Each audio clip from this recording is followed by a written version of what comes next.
and teleconference. If anybody is looking for the agendas or things like that, they can be found on the town's website.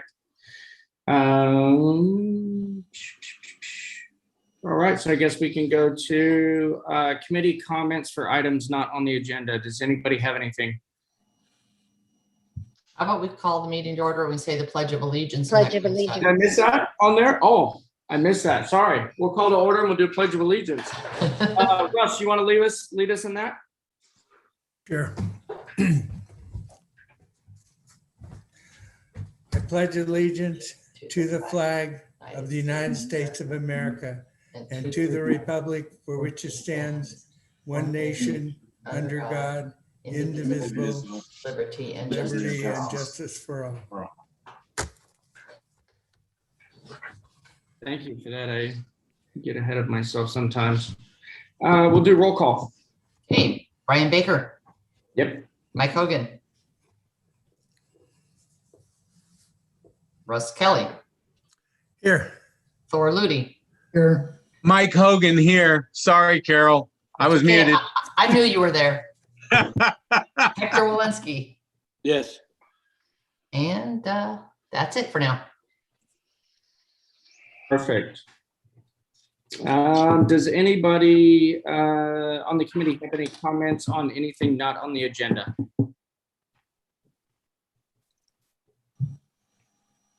Okay, seeing none. I guess one comment that I had with regards to circulation, there's been a few fires in town here recently. And then there was one going on actually this afternoon up at the Penryn Road exit up at Boulder Creek. And one of the things that has been happening recently, and I don't know how we can incorporate this in circulation, is there were engines delayed by trains. And so I think that as we're having a circulation conversation, that should be part of that conversation also. So anyone from the public wishing to comment on something not on the agenda? So public members, you can just unmute and speak if you have any comments not on the agenda. Seeing none. All right, we will move on to the adoption of the agenda. Do I have a motion? Move to adopt. Second. We have a motion and a second. I guess it's a roll call vote. Yeah, who was the second? Thor. Thor. I thought Thor was the I was the- Oh, it was Russ. Russ. Okay. Okay. Brian Baker. Aye. Mike Hogan. Aye. Russ Kelly. Aye. Thor Ludi. Aye. Hector Walensky. Aye. Perfect, thank you. Public comment on the consent calendar. Anybody wishing to comment on the consent calendar? Seeing none.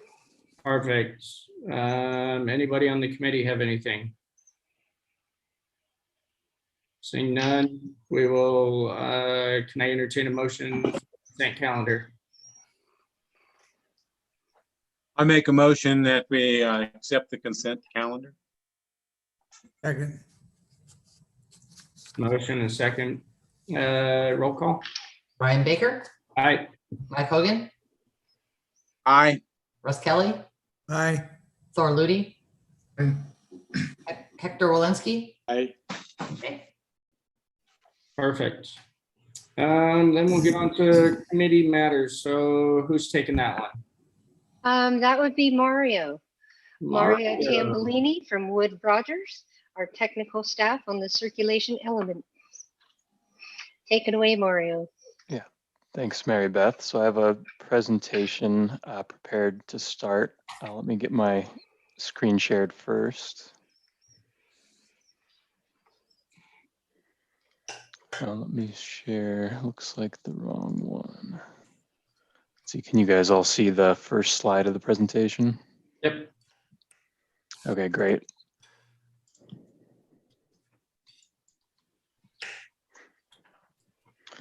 Okay, so this is meeting number 3 of the Circulation Committee. And to talk about what we're going to go over today, there's basically going to be 2 main parts. We're going to start with a recap of the last meeting, or I guess 2 meetings ago in April, the one before the workshop with LGC. And also we're going to do a quick overview of the major circulation comments received from the public to this point, and open that up for discussion. And then for the second half of the meeting, we're going to do a discussion review of the draft circulation goals, objectives, and policies.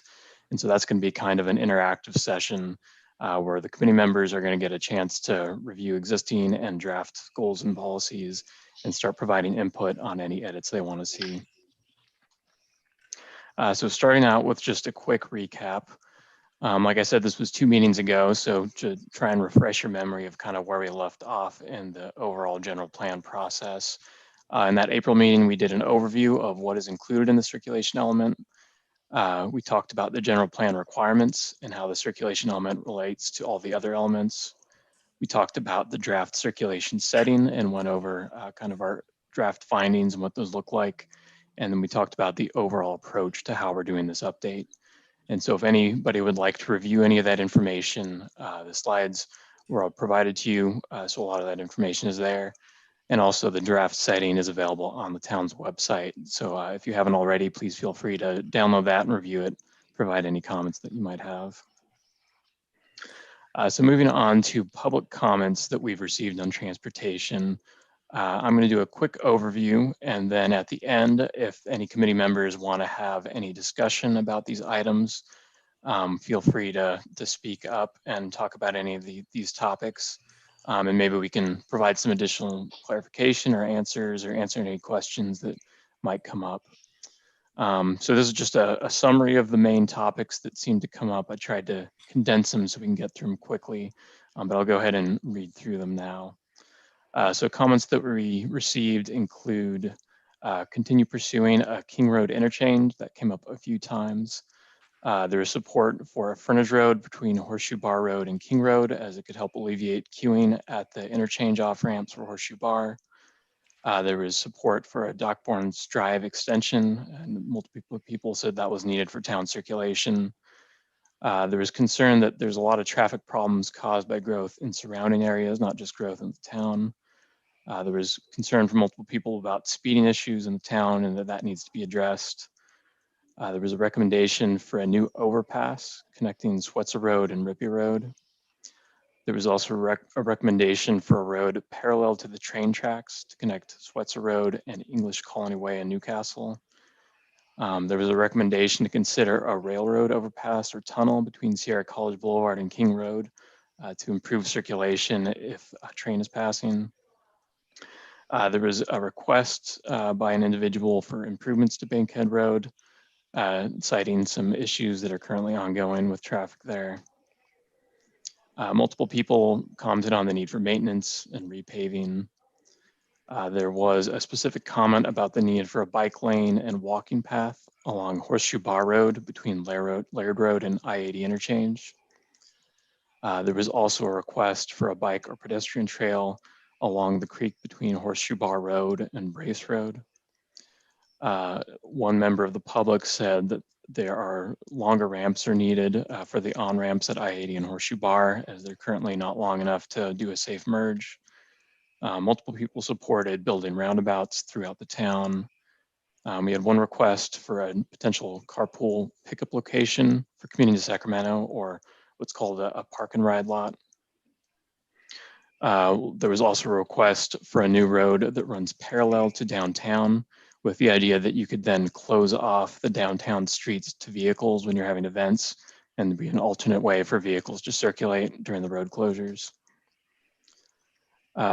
We got this comment actually quite a few times, but there's a big concern about overall traffic traveling between the Del Oro High School and other schools to the freeway interchange, and saying that this is one of the major causes for recurring congestion in the town.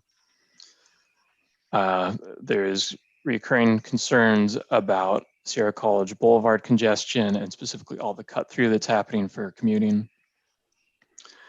We had one member of the public single out the Walnut Street crosswalks across Taylor Road saying that there had been multiple incidents there in the past and was hoping to see improvements. We had general concerns from the public over increased congestion, GHGs, and time spent in traffic, and just looking for the town to address those items. We had one member of the public ask to see a school bus program reinstated. We had some general questions about the traffic forecasts that were in the last version of the circulation element and where those were obtained from. And then we also had a couple of comments asking for the town to start promoting the use of electric vehicles more to help reduce greenhouse gases.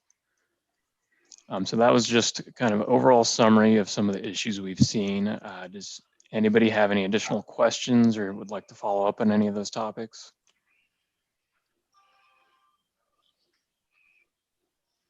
Mario, what do you think? Isn't this list kind of long? Yeah, this is, from the public, so it's a wide range of issues. We will probably have some written responses prepared that'll be posted online at some point that people can filter through. But otherwise, this is just to potentially stimulate any ideas in the committee. If there's something that sticks out here, we can discuss it further if needed, but otherwise that response will just go in the overall written response document. Thor, go ahead. I think Mario just answered my question. I did submit a question on how the future traffic forecasts were obtained and was curious if there were going to be responses. Mario just mentioned that there would be responses. I believe to each individual question or category question, not quite certain what the plan is. And what struck me is stood out was the traffic forecast on Bankhead, which I live on Bankhead, so I sort of have a vested interest on what happens on Bankhead. And the traffic forecasts show almost a 10 times increase on Bankhead, which my intuition is telling me that future forecast is anticipating Bankhead as some sort of cut-through road between Sierra College and King,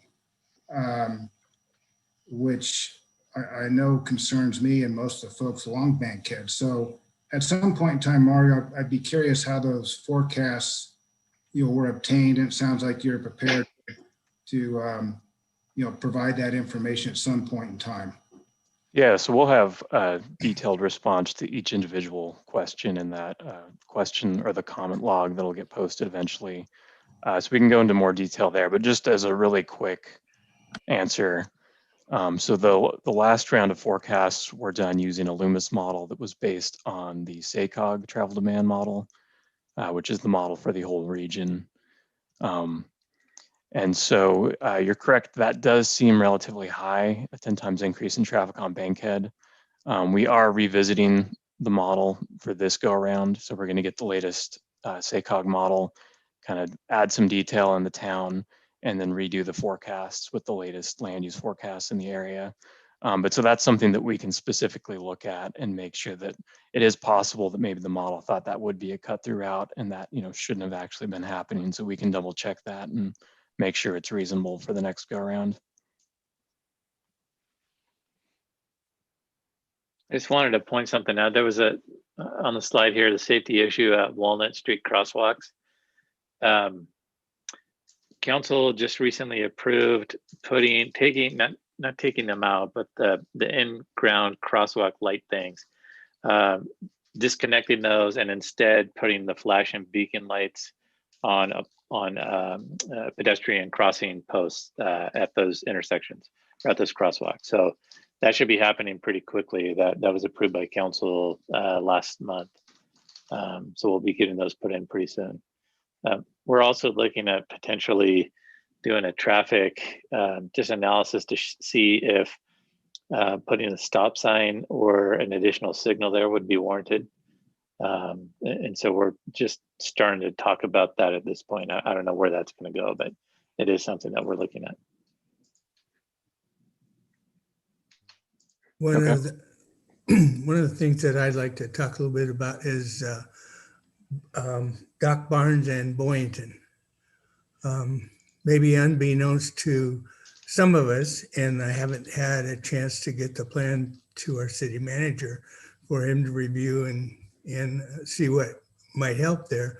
But the high school district has done a traffic study on how their traffic affects Del Oro, getting in and out. And we know it's either Taylor Road or Boynton. And so they have done a traffic study and they are in the process of giving that to us.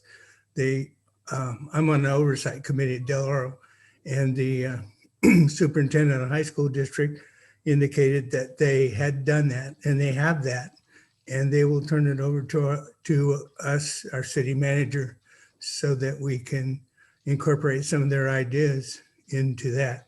And they are very much willing to work with us around the Boynton Road area so that they can alleviate some of that on King Road. Okay, yeah, we'll definitely look to get a copy of that and then kind of take that into consideration as we're updating the circulation element. That's probably good information. Okay, and if there's no other questions on these comments, we can move on to the next phase of the meeting. And this phase will probably take up the bulk of our time today, which will be a discussion of the draft goals, objectives, and policies for the circulation element. And so before we get into actually reviewing that draft element and going through it, I just wanted to give a little bit of background on kind of what we're doing, kind of what the approach is that we're taking to update the element, and maybe some of the questions that you should be thinking of as we decide what we want to edit in the circulation element. So the overall approach we're taking is to review the existing goals, policies, and implementation measures, and then keep those that are relevant as written, modify any of those that need minor updates, and then delete those that are complete, non-relevant, or non-compliant. And a couple of the big changes that we're making to the structure of the circulation element is as follows. Number one, we're going to reorganize all the goals, policies, and implementation measures with a new numbering system. And this new numbering system is going to be used for every element of the general plan for consistency. And so that would work, for example, the first goal in the circulation element will be number 1. The objective associated with that goal will be 1.1. And then the policies associated with that objective will be 1.1.1, 1.1.2, and so forth. And then the other thing that we're going to do is the last version of the circulation element did not contain any objectives. So we're going to go ahead and add those where appropriate. And these objectives are going to serve as measurable outcomes that allow the town to track the progress of goals. And as we talk about these different things, we mentioned goals and objectives and policies that are included in the general plan. I wanted to kind of give everyone a quick cheat sheet on what the difference between each of those terms is. So as we're adding any goals or objectives, you kind of have in your mind what that needs to look like. And so the general definition that we're using is that the goals are the direction setter and they're typically not quantifiable. They're a general expression of community values or ideal future. The objectives are one level below that. They specify an end, condition, or state, and they're the intermediate steps toward attaining a goal. Policies indicates a commitment to a course of action and they're a decision-making guide. And then for implementation measures, these are techniques to carry out the policies and they're both quantified and time dependent usually. So just as a really quick example, an overall goal you might have would be to have calm or uncongested residential streets. Your objective that goes with that could be to reduce cut-through traffic on residential streets. Your policy could be promote construction of traffic calming measures. And then a potential implementation measure could be something like create a traffic calming implementation plan. So an actual action that the town would take to move that forward. And then just briefly here, like I said, here's some of the kind of questions that we're trying to answer as we make edits. So if we look at a specific policy, has it been effective and does it address the corresponding goal? If not, maybe we need to move it or remove it. Is the text still appropriate and applicable? Has it been completed? Is it something that was an action that needed to be taken place and it's already occurred so we can remove it? Do we need to move it to another element? How can we strengthen any of the existing policies that we have? Are there any additional issues that we haven't addressed in this general plan that you might want to add some new policies for? And then also just which goals and policies correspond with one another. We want to try and group them up and organize it so it's very easy to follow. And then one more thing before we get started. We have put together a draft of the circulation element goals and policies and objectives. And so we basically took the existing element and made some recommended changes for you to review and see if you agree or disagree with.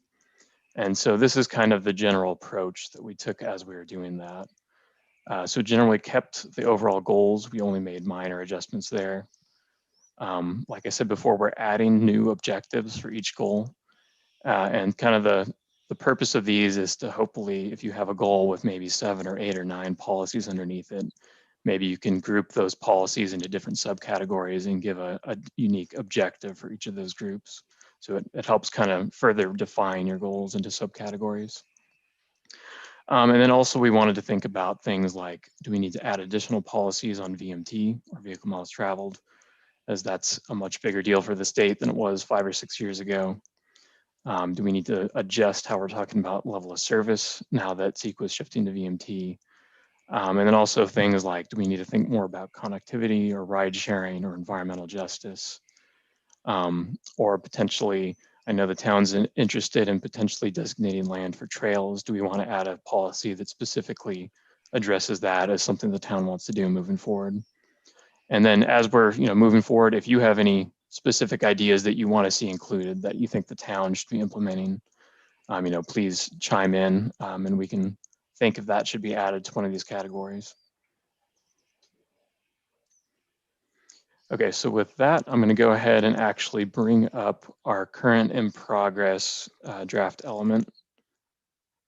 And so this is actually just the Word document. I'm trying to zoom in so this is legible for everybody. Could everybody read that okay? Yeah.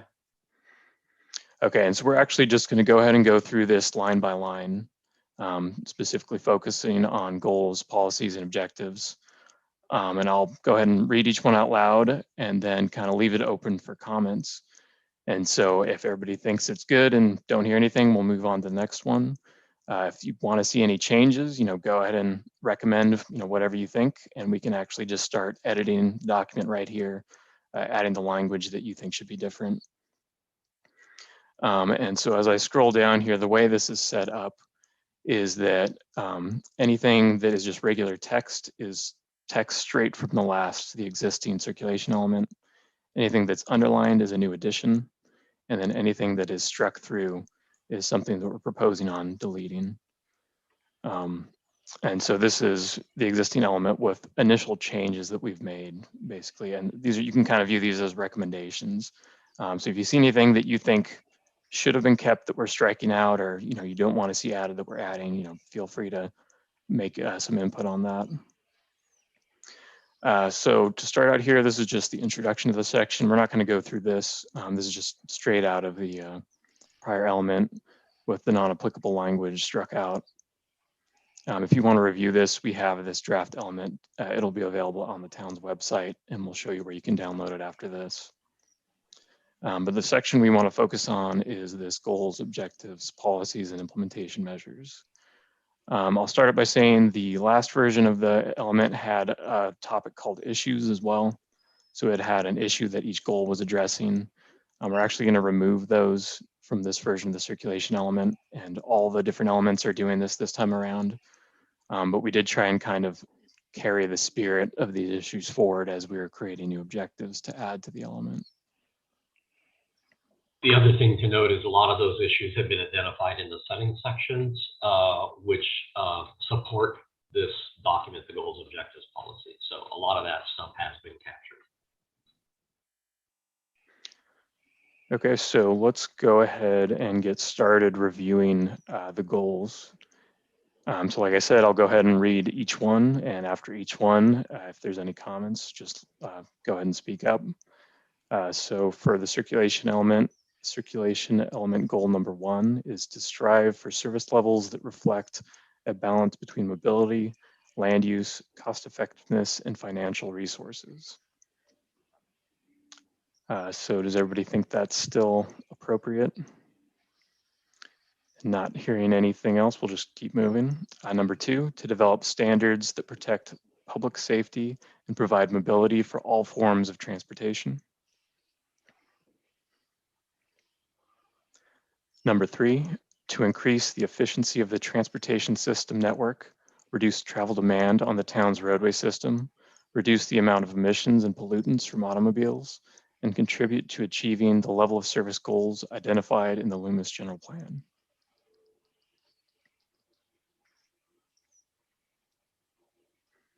Okay, number 4, to implement additional bicycle facilities that result in increased bicycle usage.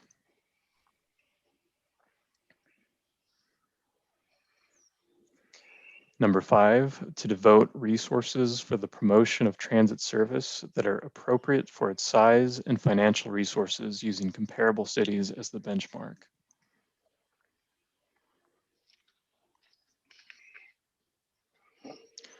Number 6, to take actions to minimize cut-through traffic and manage speeds on residential streets.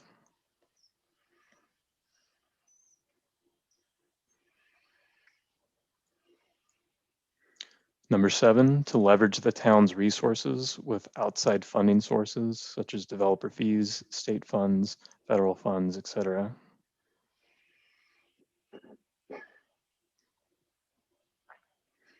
Okay, number 8, to create a pavement management system that provides timely and accurate information about how to use maintenance resources.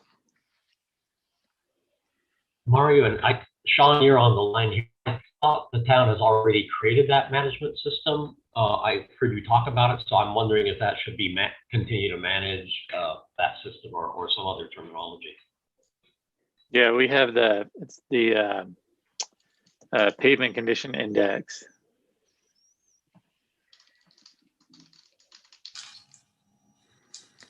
So would you propose something like that? Yeah, that sounds good. Yeah, that works. Okay. One other thing, go back a little bit. A number of the committees are acknowledging that the town can't do everything. And I know Matthew and Mark are both taking a look at terminology about the town's resources and uses. I mean, it was pointed out that when you say the town shall do something, you're really saying it's Sean, Mary Beth, or Roger, or Cricket. So we should probably come back and look at this on how we leverage other agencies, organizations to achieve the town's goals. Okay, so that's maybe a general Yeah, it's a general, yeah. I think the economic element will have that goal, but we may want to reference it or talk about it, especially when it comes to traffic and transportation. Don't forget those guys out there that are actually doing the patching. Especially, I've seen them out there quite a bit. Yeah. I also don't think you should say, see how we can use other agencies. It's more about partnering with other agencies, not using them. Good point. Poor choice of words on my part. Yeah. Collaboration. Yeah. Thor, go ahead. I second that comment from Sean. Leverage is the wrong word to use.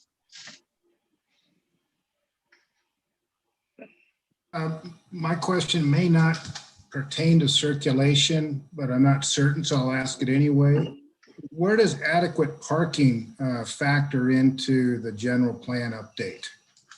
So that's a good point. I don't think we actually have many policies, if any, on parking. So that's an area where we might actually want to add potentially an objective under one of the goals and add a policy or two related to that. And you should be aware the Taylor Road Committee and the Economic Development Committee and the Land Use Committee have all discussed removing parking requirements from the downtown core. So yeah, if there was a policy in here about parking, that would be helpful.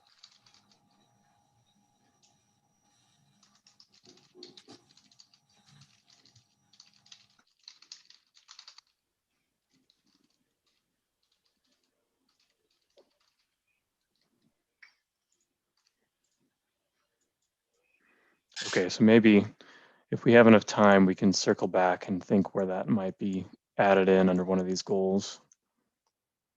Did we miss anything there about rideshare or some kind of there's no rideshare here to allow No. something like that to happen? No, there's no policies on that yet. That's another area. We definitely could add an objective or policies specifically addressing how we want the town to address that moving forward.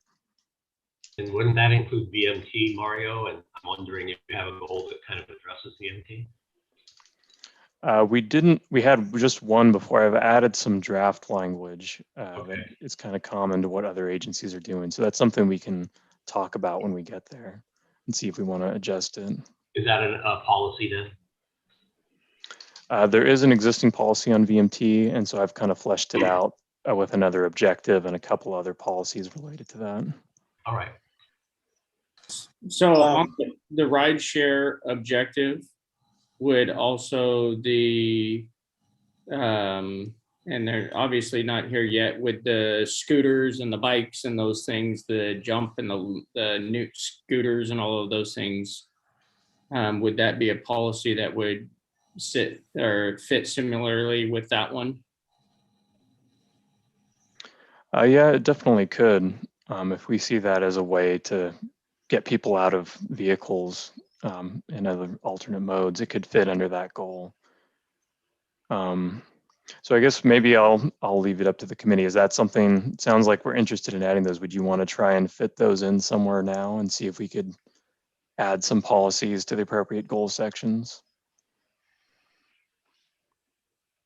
That or take a note, and Mario, with a little more time than trying to craft the goals policies right now, take a note and then ponder that moving forward.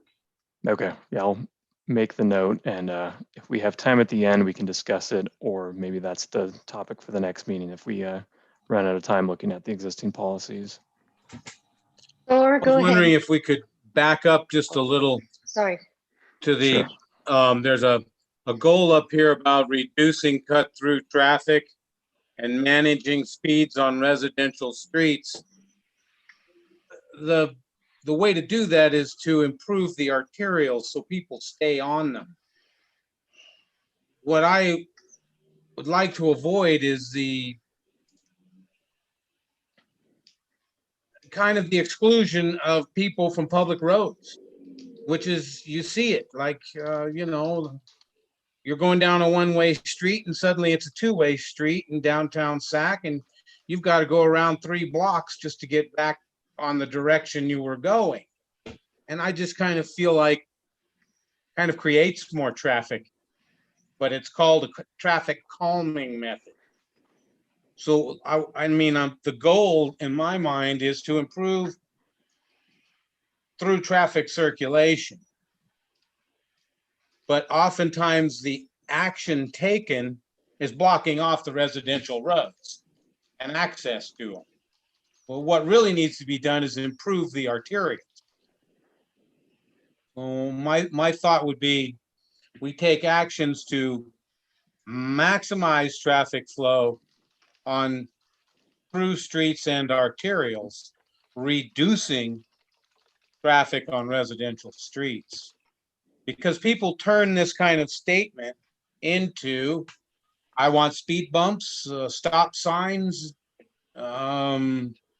traffic islands, improvements like that aren't helping the flow of traffic. They're just kind of walling off their street. And so that's definitely something we can consider. I think part of what the circulation element typically tries to achieve is kind of provide instructions so we can identify the types of traffic calming measures that the town does want to see and the types they don't. Or, we could also potentially add a policy under that goal where we're saying that part of this reduction in cut through traffic should be achieved by increasing the throughput on your arterials. We could have a policy along those lines as well to kind of show that we're balancing the traffic calming features with the throughput as well. So maybe when we get down to section 6. Because the congestion on the arterial is what's throwing the cars over into the residentials. Right. So when we get down to goal 6 here, that's something we can see if the current policies accurately convey that message. And if they don't, maybe what we can change to make sure that's clear. Okay. And yeah, I have a note here, so we'll make sure when we reach that section, we'll start talking about that. And with regards to what Mike was saying, you know, I remember back when Del Mar and Bankhead were, the reason they were cut throughs is because they were just physically shorter mileage wise, and people drove Del Mar and even Bankhead before the speed bumps like 60, 70 miles an hour. And just because it was a quicker way through, and they added some speed bumps, and did that improve everything the way that they think that it was going to? Probably not. But did it improve it? Yes, because it became a slower route than it did a faster route. So I think it's going to be a dual pronged approach on that. And I think Thor has his hand raised. Thor, did you have something to say? Yeah, I don't remember which committee it was, but there was some discussion, and I don't know if it fits into the goals or not, about alternative transportation, and in particular, kind of resurrecting the idea of pursuing Amtrak stop in Loomis, if that's a goal that the committee wants to pursue. I think the discussion I heard at one time was Amtrak was not going to add Loomis as a stop as long as there was 2 stops in Rockland. And, but I don't know if that may be true, but the question is, do we want to put that in as a goal to improve alternative transportation, including Amtrak, bus service, and that sort of thing? I think on that, one of the big issues was the 2 crossings, both at King Road and Webb, being so close together, and how it would isolate town as a train stops as opposed to going. But that was one thing that I had heard.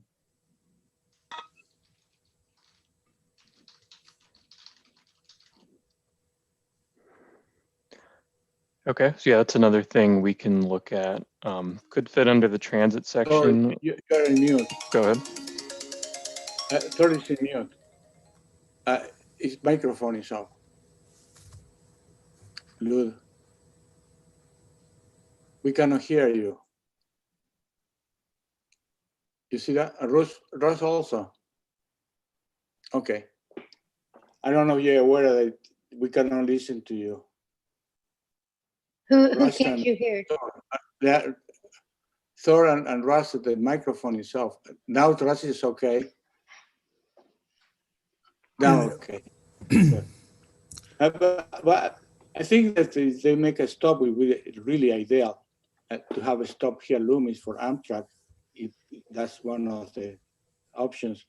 It's going to have an increased more problem and the crossing of King and Taylor, which we're trying to avoid, because everything had to stop till they stop and cross again, take it like 15, 20 minutes. That could be one of the problems. Russ, go ahead. Oh, I'm sorry, Victor. Russ is next. One of the things that I'd like to see us support here somewhere is the use of emerging technologies. Used to be you had to ride your bicycle. Yesterday I was sitting in front of Taylor's and I saw 2 older ladies who probably couldn't even hardly ride a bicycle, but they were doing great because they had new electric bikes, and they're making a significant difference. I have a relative who happened to have his car have a problem going to college in Arizona, and he's riding his skateboard to back and forth because of the technology with the battery operated and whatever. There are some technologies that I don't know about right now, but I suspect that they are going to emerge, and we need to leave a space open here where we can find emerging technologies that allow transportation to change. Mario, looking at circulation 3, I think as a goal that works to allow us to do some objectives and policies, both for VMT, alternative technology, whatever. So I think 3 really does talk to improving the transportation system. I have a baby step that might help us get our foot in the door. There's only a couple of stops of the commuter train in Rockland, and the rest of the time it's connected with a bus, an Amtrak bus.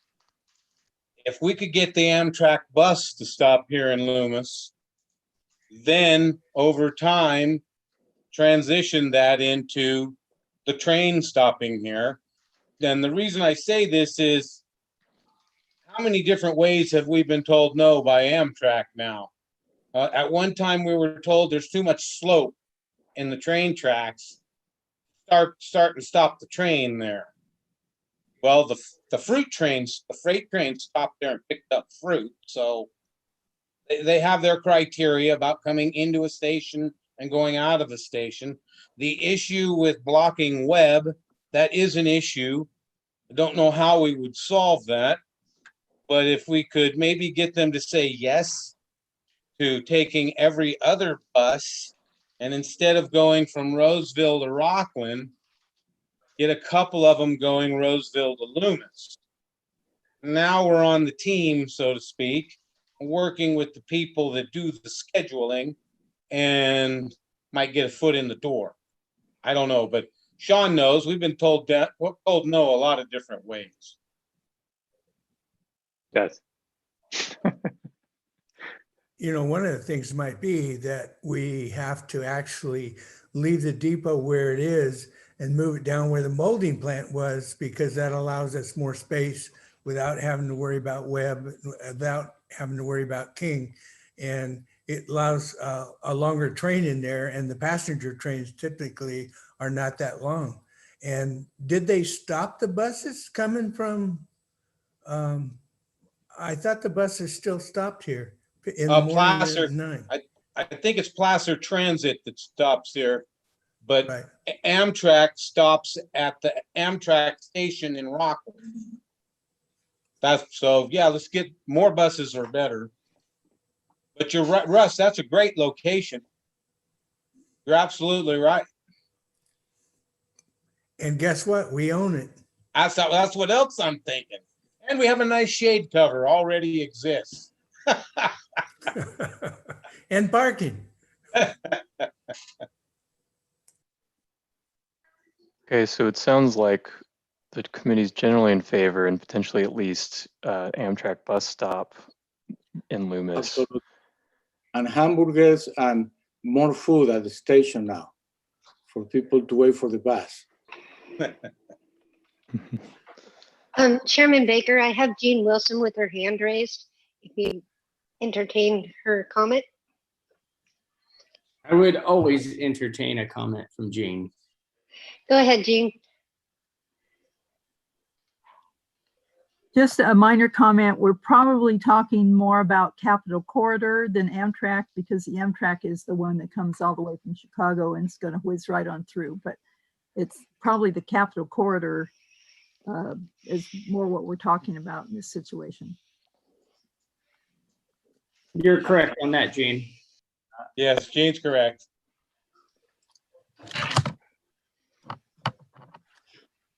That's why we need a light rail system. May help using the same tracks probably. Okay, so I think that probably, as Anders was saying, we can start addressing under maybe the transit section 5. So as we get there, maybe we can put a placeholder for add a policy regarding a Capitol Corridor bus. And we can make sure that gets fleshed out. We'll either come back to it later if we have time, or we can work on it and in between meetings and kind of look at the final policies next meeting. But for now, let me go ahead and keep moving on to the next section. I have one more audience member that would like to speak. Greg Abranovich, go ahead. Yes, thank you. Yeah, on that same topic, I think those are excellent ideas about the train and getting the bus, the Amtrak bus to stop. But meanwhile, that Placer Transit bus, it's kind of designed for state workers, and you get on at one point and you're supposed to go all the way to Sacramento. In other words, you can't get on in Auburn and off in Loomis. They don't sell you tickets for that. And I don't know if that's still the case, but I thought that was ludicrous. And I complained at the time. I wanted to take the bus from Loomis to Roseville. And they said, no, you can't do that. You got to buy a ticket all the way to Sacramento. So that would be kind of an easy fix along the lines of our discussion, I think. Thank you. Did everybody get that? Yes. Hello? Yeah. Okay. So sounds like more You know what I'm local talking transit about? options instead of the commuter long distance transit stops. Yeah, that's one small easy fix, I think. That wouldn't cost anything and sounds like a bureaucratic obstinance to me on the part of Placer Transit. Yeah, that's definitely something we can think of if we want to add a policy in regards to maybe working with Placer County Transit Agency on increasing local transit routes and stops in the area. Right. It's an implementation goal we could potentially achieve. Gets us started.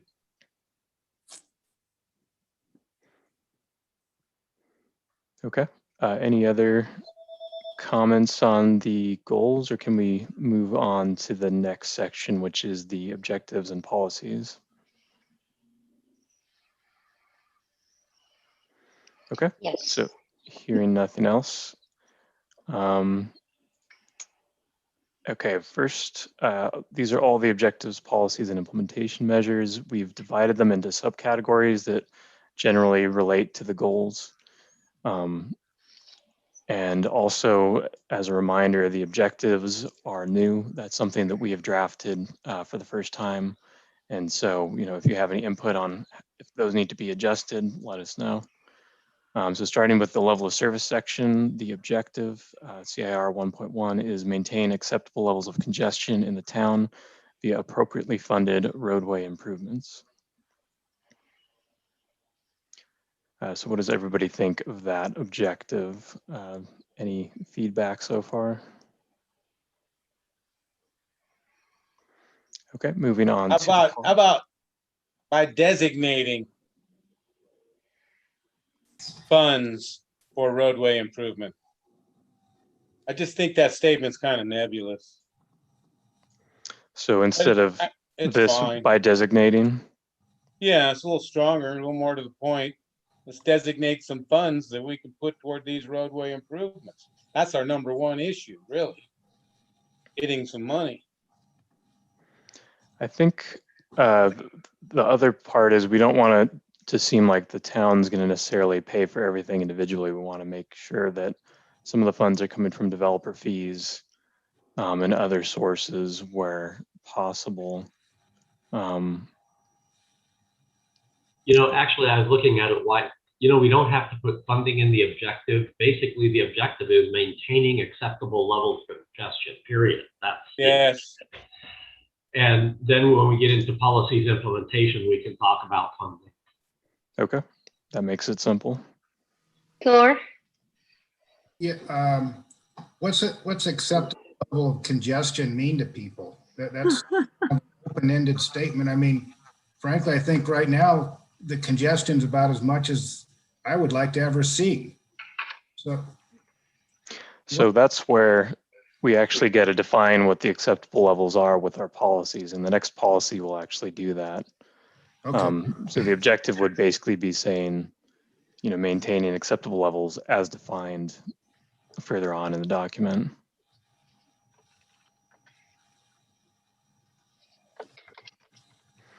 And so, yeah, speaking of the next policy, we can read that now since it's directly related. So the policy is in order to minimize congestion, maintain level of service C on all roads and intersections within the town of Loomis. Level of service D may be allowed in conjunction with development approved within the town as an exception to this standard at the intersections of King Road and Taylor Road, Horseshoe Bar Road and Taylor Road, Horseshoe Bar Road and I-80 westbound ramps, Horseshoe Bar Road and I-80. And I would imagine this should say eastbound ramps. Sierra College Boulevard and Brace Road, and Webb Street and Taylor Road.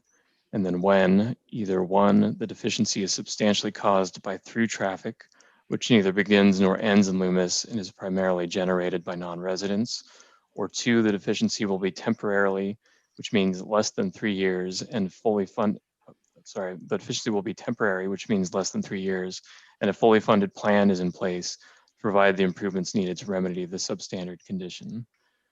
So basically, the question before that I think Thor had, acceptable would mean staying within these parameters spelled out here. Does the intersection of Horseshoe Bar, Brace and Laird and Horseshoe Bar, and Horseshoe Bar fit into this? So currently that isn't indicated as a special case that I'm seeing, which means that it would be held to the level of service C or better standard.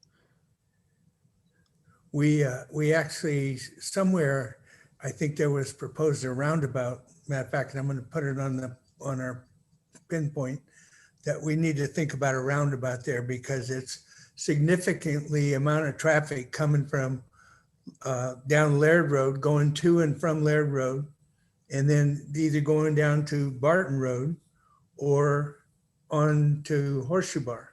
So there's a kind of 4 roads there that intersect and it gets very complicated. Right, and yeah, so this policy would apply there, and the roundabout is a potential solution that the town would have to implement, or if a development impacted that intersection, might have to help fund to address that. And yeah, you'll see that later on. We have a improvement plan for the circulation element. That's not what we're going over today, though. If you'll probably in the next meeting, we might start going over what those planned improvements are. But yeah, that's a good point. Thor? Well, it gets back to the impact of surrounding communities and stuff. So I'm wondering if there should be I don't know if it's a policy or what, but work with the surrounding communities to help mitigate traffic with these other, we talked previously about Bickford Ranch, what's going on in Lincoln, Bickford Ranch, all that's history now, but there's going to continue to be developments, and the town should at least have a policy where we're going to work with these surrounding communities and try to encourage them to participate in mitigating the impact to Loomis. Right, that's a good point. And actually, I think our next policy touches on that to some extent. So let me read that and let's see if that is adequate for what you were thinking. So the second policy is notwithstanding any other general plan policy or provisions, in the event that significant adverse deficiencies will result from the construction of large developments within or nearby the town's perimeter, the town shall make every reasonable effort to have the developers adequately improve the adverse deficiencies. Evan?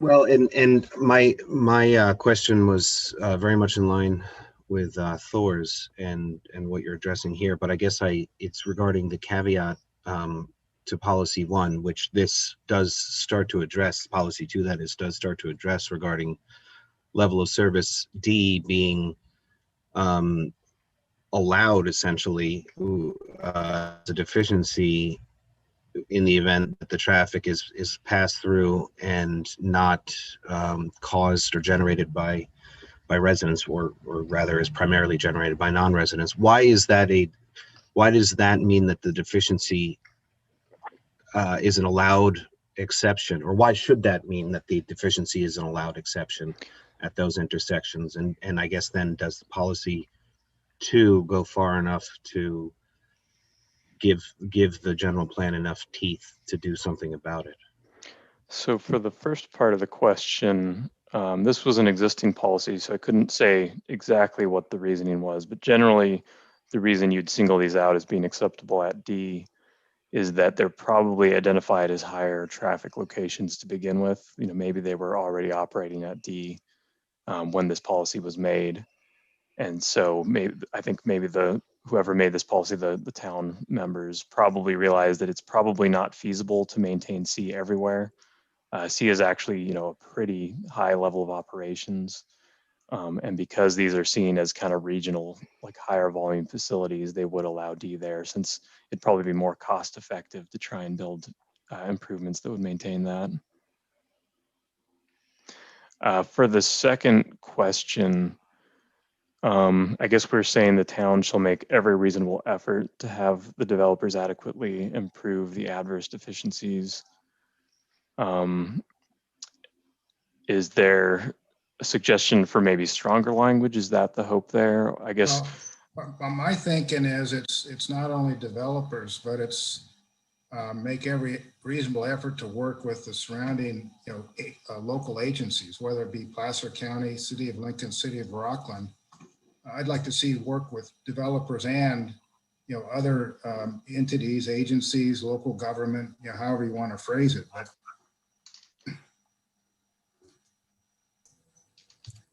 And I think what you're saying is exactly what we're saying with the school district, with the high school district, and working on Boynton over in that area. We need to work with them because it's actually outside our boundaries. Okay, good point. So I added developers and agencies to make sure that the town's working with both to secure the necessary funding. Any other suggestions? I put it in writing a request that, yes, all these 4 or 5 cities have to work together in order to improve the flow. There's no way around.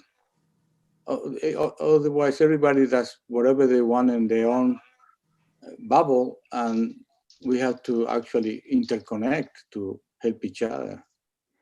I think that's a very good point too. I think we do have a policy later on about participating with the other local and regional agencies and interconnecting with their facilities. So yeah, let's keep that in mind as we move forward and get to that section as well.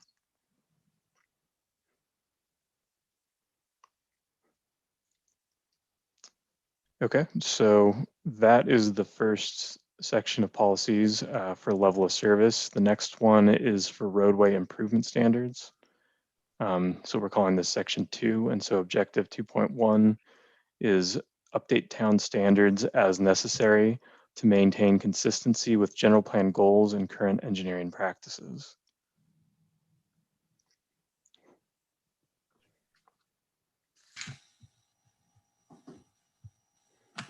Okay, any feedback on that new objective? And if not, we can move on to the policies.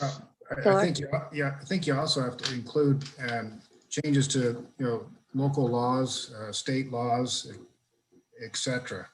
So it's not just current engineering practices; it's current and future state legislation, local legislation, etc.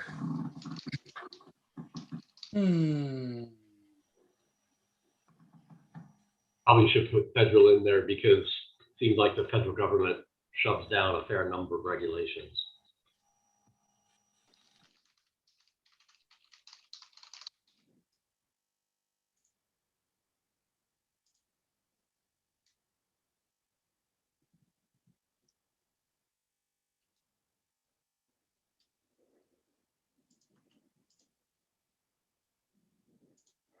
Okay, how does that change look? Does that address more of what was missing?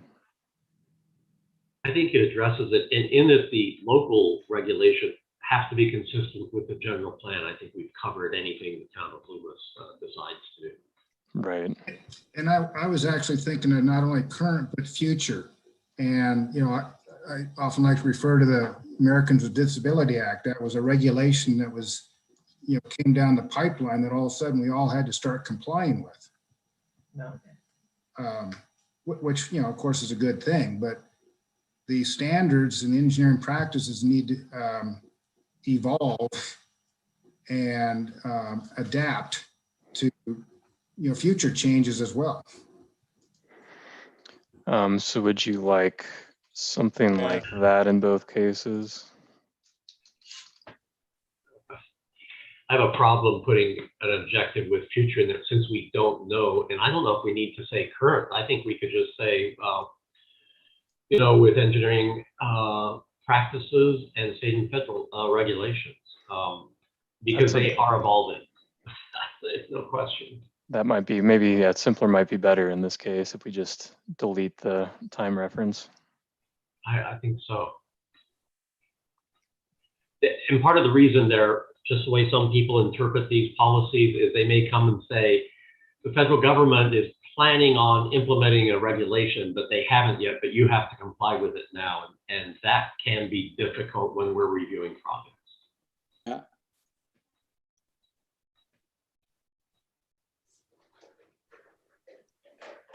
Okay, so it seems like we're pretty much in agreement on those edits.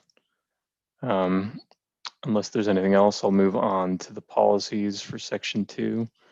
So policy 1, roadway improvements with the town of Loomis shall conform to the roadway classification system and improvement standards specified in the current version of the town of Loomis design and improvement standards after their adoption.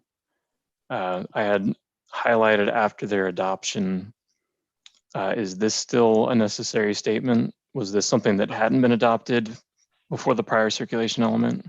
I think that's correct. So that can be removed. And Okay. Mary Beth, is that the correct title? I will confirm. Okay. Thor, go ahead.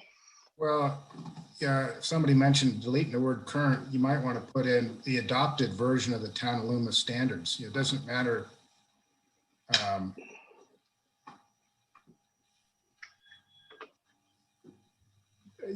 In theory, the standards also continue to get revised and updated and improved over every so many years.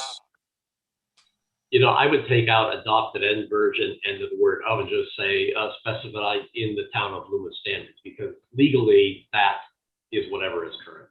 And that covers it. Okay.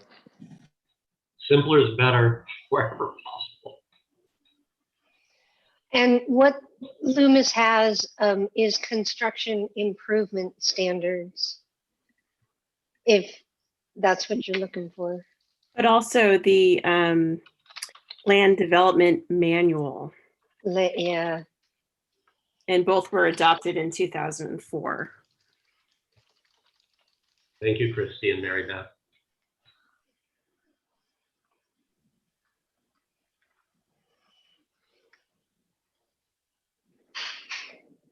Okay, so we'll say as specified in the town of Loomis construction improvement standards and land development manual, to be specific. Okay.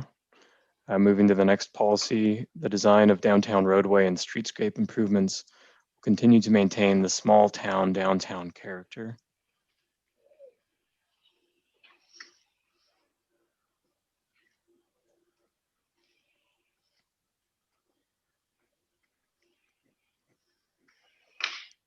And number 3, in infill areas where existing rights of way may not conform to the roadway standards set forth in the general plan, but where improvements are necessary, reasonable deviations from roadway standards may be allowed by the town engineer.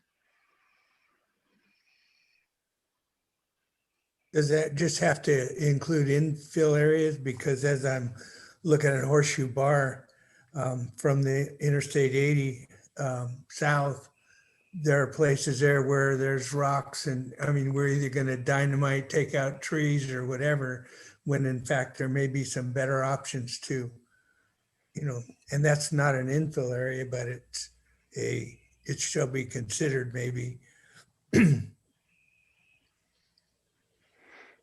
Yeah, I agree. Take infill out. It's just limits decisions.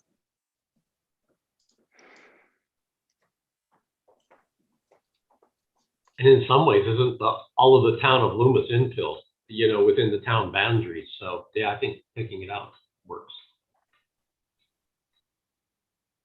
Okay. Yeah, I can delete that out. And I think it, especially since we're just basically allowing special cases up to the judgment of the town engineer, I'm not sure what the purpose would be of limiting that.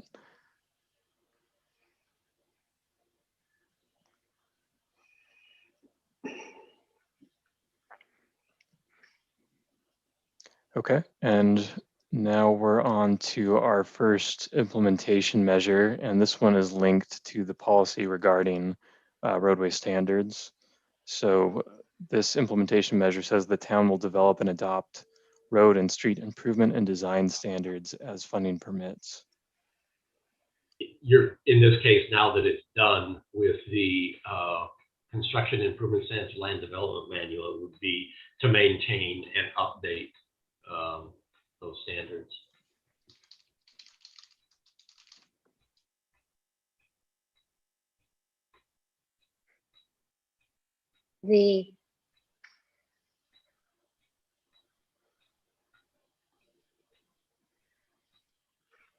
I think Mary Beth wants a "the" in there. Yeah. Laura, go ahead. I'm not certain why we want to tie it to as funding permits.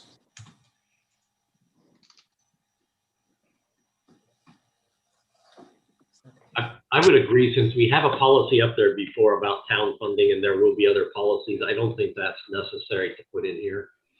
My guess is when this general plan was adopted, that was a issue, but now that, you know, I think now it's appropriate to maintain them. And I think if Sean was on the phone and Roger, they would say that they actually have funding on a regular basis to update and maintain those. So I think we're okay.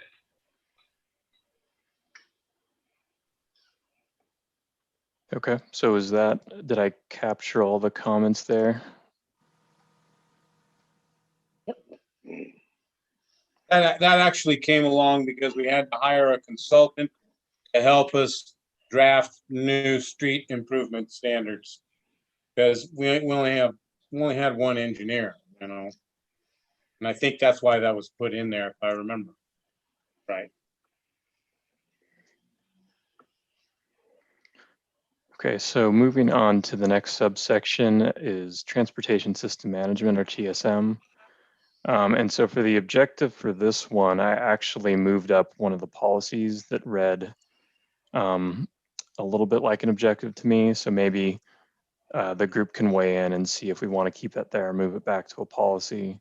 So objective 3.1 is provide and maintain a town circulation system that is correlated with planned land uses in the town and surrounding areas in the region, consistent with Governor Code 65302.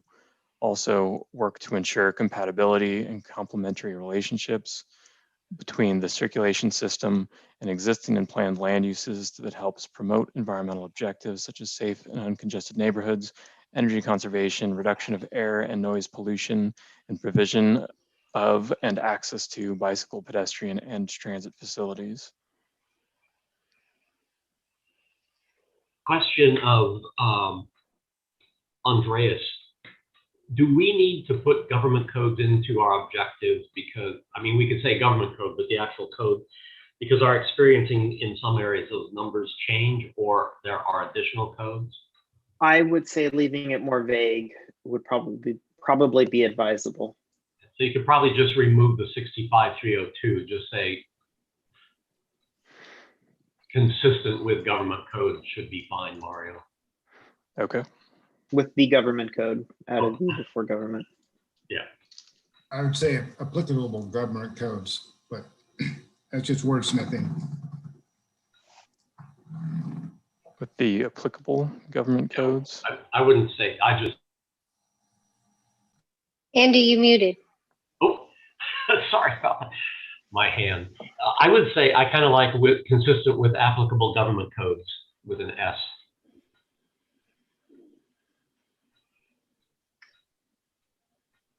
Andreas, is that okay to take the out and put applicable in? How about consistent with applicable government code sections?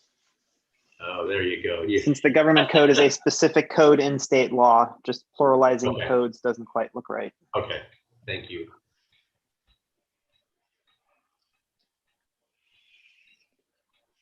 But yes, I gotta say that paragraph is a mouthful. Say it 10 times real fast.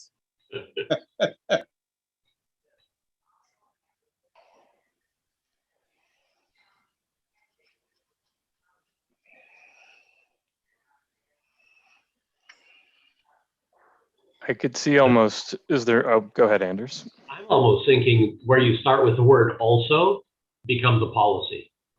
Yeah, that's what I was going to say too. It almost seems like two separate items here.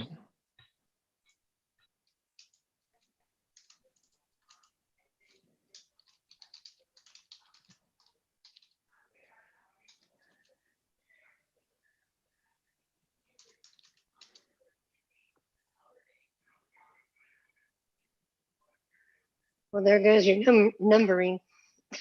Well, we can worry about that later. I won't bore you watching me go down the list. Note to self.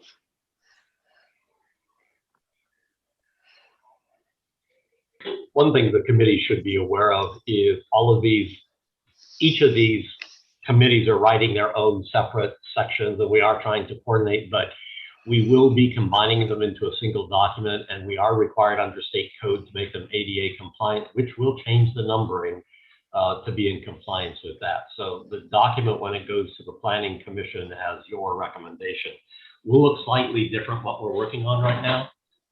It'll have everything, but just unfortunately with ADA, a lot of times when we're writing documents, we'll shorten the font a little bit to keep everything on one page, and under ADA, the font will say the same, and there may be one word hanging on a complete page by itself. So little things like that will be happening here in the next round.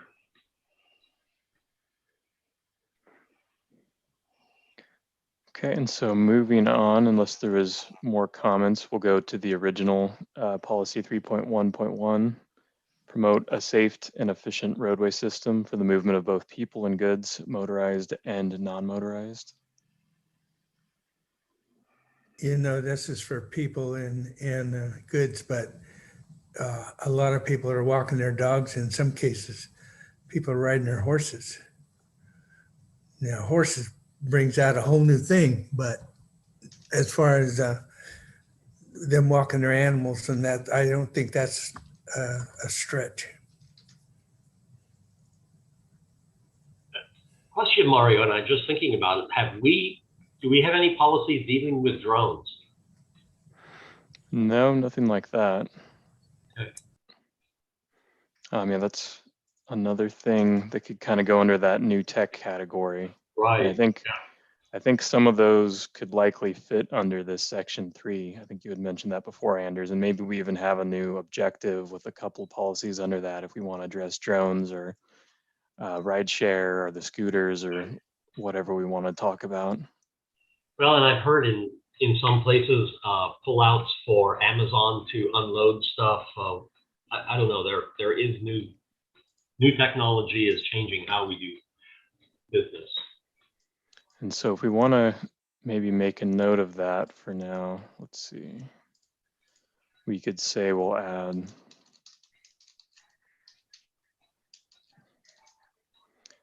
a new objective regarding new technologies. Yeah. And then maybe some policies underneath that.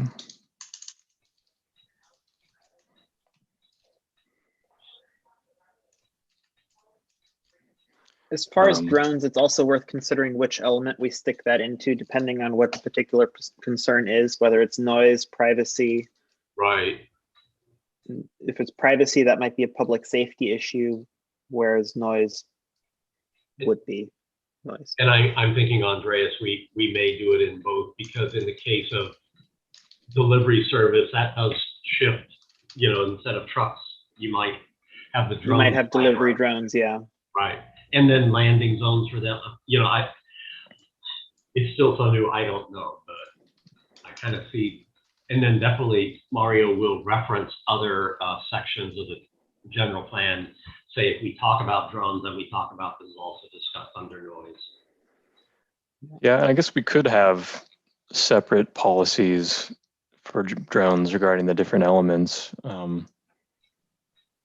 I guess, for drones, if there was a noise policy that restricted their use for transportation, would we want a policy that there are specific drop-off areas or things where they could be used, things of that nature? I'm not sure. And you talk about ride sharing. The other thing I heard about is UPS and Federal Express in some communities are actually coordinating their delivery trucks so that they can be on the side of a certain place on the side of a road delivering to a building and not interfere with each other. So that gets into, I don't know what you call that technology, but artificial intelligence, maybe, I don't know. Okay, yeah, I'm not sure on that one. I'll think about it. Yeah. Okay, and this is just a placeholder. We can work on these more if we have time, or I'll flesh them out before the next meeting and we can discuss further. You might consider autonomous technology, or something along those lines. Yeah. Well, that's right, because we now are going to have possibly cars and trucks without drivers. Good point.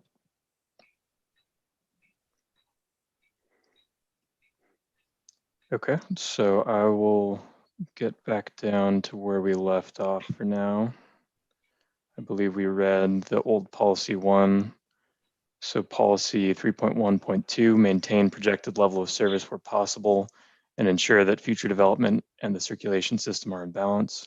Improve the circulation system as necessary in accordance with spacing access standards to support multimodal means of transportation of all users and goods.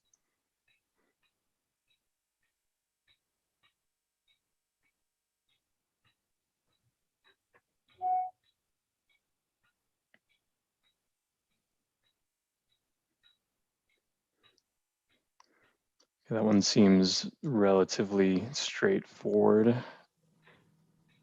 Moving to the next one. 3.13, maintain and update the street standards that provide for the design, construction, and maintenance of complete streets. Complete streets enable safe, comfortable, and attractive access for all users, motorists, transit riders, pedestrians, and bicyclists of all ages and abilities, in a form that is compatible with and complementary to adjacent land uses and promotes connectivity between uses and areas. A question, do we need a definition of complete streets in here, or should that be moved into the glossary? Yeah, what complete street means. I think it definitely belongs in the glossary. Whether it's replicated here or not is another question.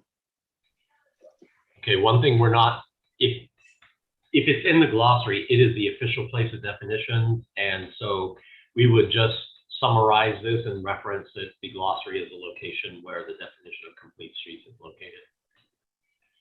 Christy, do we have a complete street definition in there now? No, we do not. Okay. Thor, go ahead. My question has to do with the maintenance of complete streets. Does the town have a current policy on maintenance of streets? Or are we talking about street standards for design and construction? I'm not aware of including maintenance issues in design standards or construction standards. I'm not aware of a policy or a current program, I guess a current approach to maintaining complete streets. As far as if we'd get that detailed in these goals and policies, I'm not sure. Maybe it would be an implementation measure of create a town complete street maintenance management document type of thing. That would be a whole lot better. And also, Maria, could you pass on to Christy a better definition of complete streets? Because I think today I'd seen better definitions, and then we'll put that into the glossary. Well, Sure. Mario, I think we already previously had in here in some place a pavement management system. Wouldn't that capture the maintenance of streets? It would to some extent, potentially. I guess I'm not familiar with the exact details of it. So whether or not it touches on complete streets and any special, case maintenance you'd have to do for those, I'm not sure. Yeah, because complete streets do include at times landscaping and other things that may not be in the normal typically maintenance right now. So probably worth considering. And so it could be, I guess, a new document, or maybe we just say update the existing plan to account for complete streets. Could be a potential implementation measure. Yeah. And so Yeah, and we had an LGC presentation by Paul Zykowski to the Taylor Road downtown business corridor on complete streets. But that, I don't see where that was done with the circulation committee, just the downtown land use committee. So Mary Beth, if you could let the Transportation Circulation Committee know of the date of that meeting and they could watch that on YouTube. It's the first half an hour of the meeting. Yeah.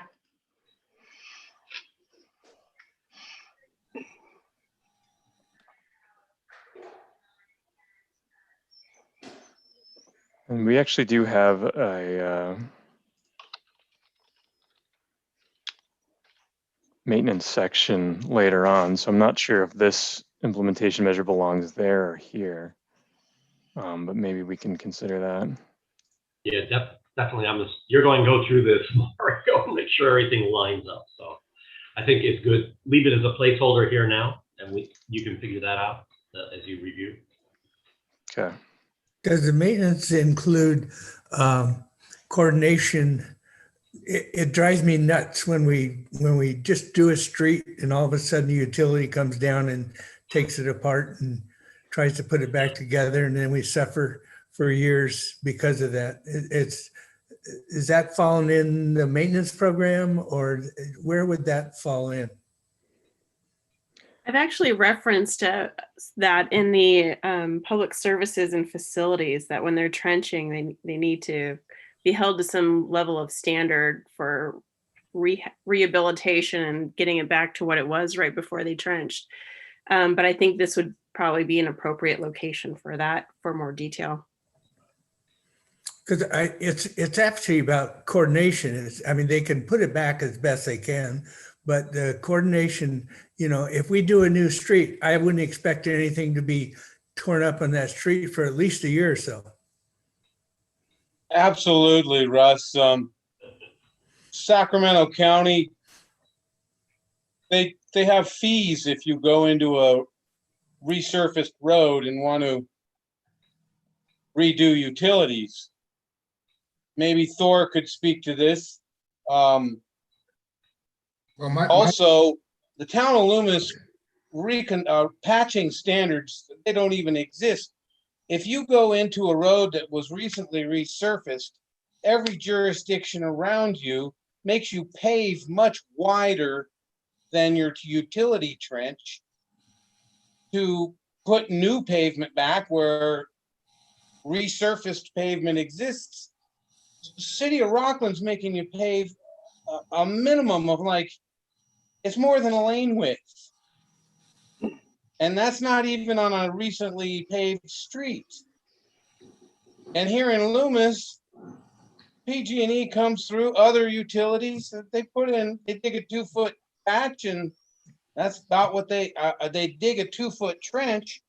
That's about all they reinstall is 2 feet. Where other agencies, Sacramento County particularly, and Rockland is on the far end of the spectrum, they make you widen your patches out. We don't have anything like that in our standards. And Mike, you're right. Sacramento County's got a very detailed policy on trench cuts and pavement restoration requirements. And I would encourage the town of Loomis to reach out and obtain a copy of that from the Transportation Department, Sacramento County Transportation Department, and take a look at it and see if it is pertinent to the town of Loomis. And then going back to circulation policy 3.1.3, I'm still not certain maintenance belongs in that sentence, because you've got standards for design and construction. I'm not really certain if the standards exist to maintain a street, and who's going to be doing the maintenance. So I don't know if we're talking about cracks in sidewalks, cracks in asphalt, weeds in the medians. It just doesn't seem like you can write standards on maintenance of a street. Well, and I think in this particular case, the policy is trying to say maintain these standards. So not necessarily the facilities themselves, but just keep the standards and guidelines that the town has on complete streets up to date, which I don't believe are too detailed at this time. I don't think we have anything formal about complete streets. All I remember is the presentation Mary spoke of. Is that correct, Mary? Yes. Okay, And, so and I did post that link in the chat. If so you But can't this get it there. this is an existing policy of the town that was adopted with your general plan. So I'm yeah, but we thinking, don't have the drawing, is what I'm saying. We don't have the plate that tells you here's a complete street in a residential zone. That's what needs to be developed if we're going to do it. I'm wondering, Mari, if you could work with, is it Merrill who's coming on board as your town engineer, Mary Beth? Yes. And take a look at the street standards and the design manual and see what's in there. Because while this may be a policy, then an implementation may be to develop those standards. That's what I'm thinking. The whole first sentence could just be develop street standards for complete streets. I don't know. This paragraph also is a mouthful.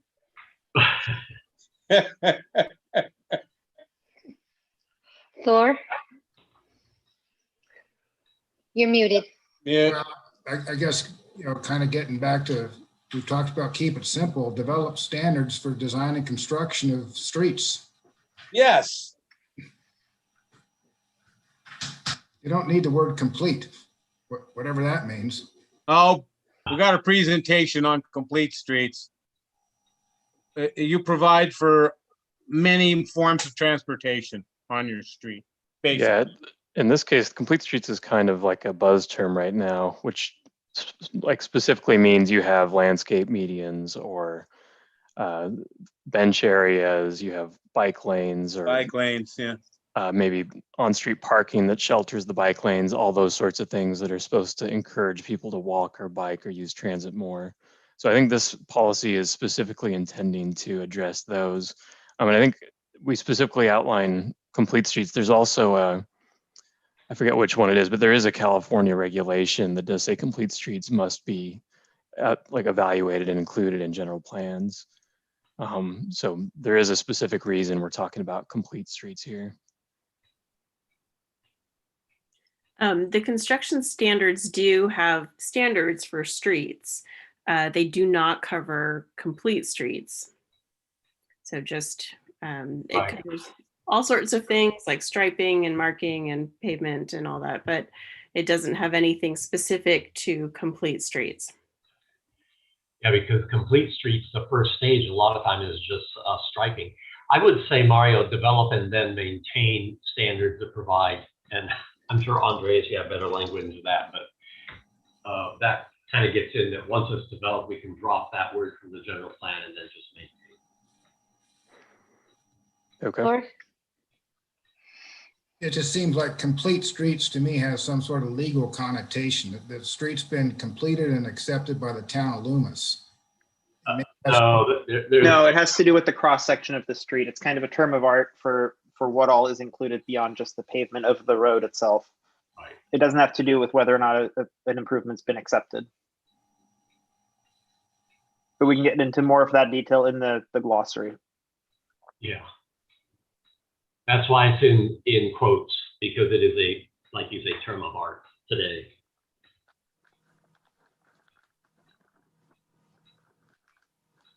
And as far as develop and maintain, I think either is fine.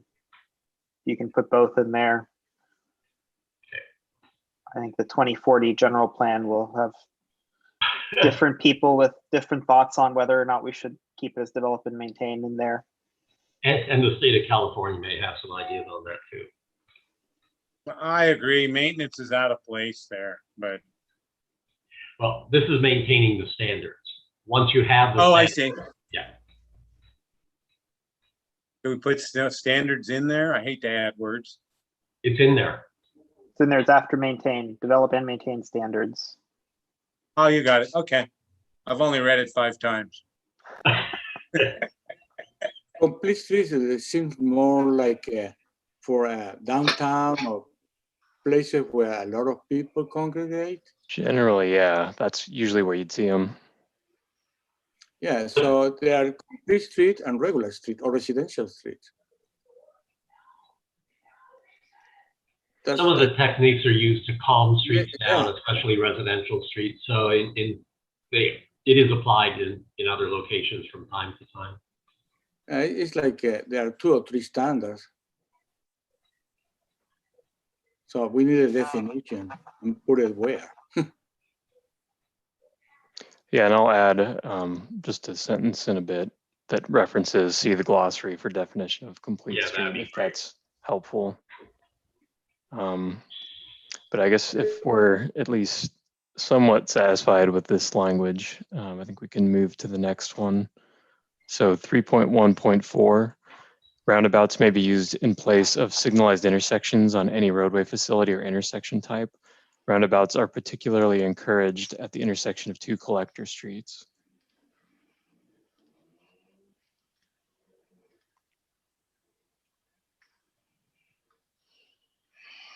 So I did a quick Google search on complete streets and I posted that text in the chat.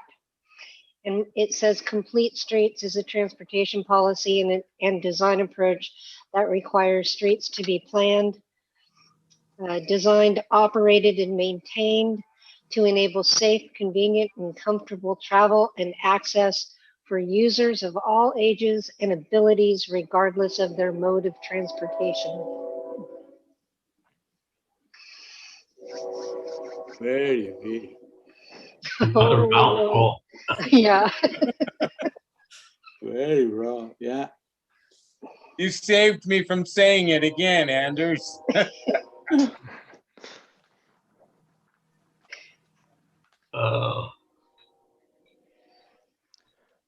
So I think we didn't have any comments on number 4, so we'll move on to 3.1.5. Actually, just a question for the committee members. Yeah. I understood that roundabouts were a big issue during the referendum. And I'm just wondering, is everybody comfortable with this? And does that address the issues that occurred during the referendum? I mean, I think it's a great policy, but I know that was an issue. It's kind of a softly written paragraph that really doesn't say anything. The roundabouts were unpopular, but the audience exceeded an average age of 60 years old. I can say that because I'm over 60. So that may influence their attitudes toward roundabouts. And I'm encouraging open minds because they're coming. Okay. We're getting roundabouts. They're everywhere now. I mean, we can't fight progress. Right.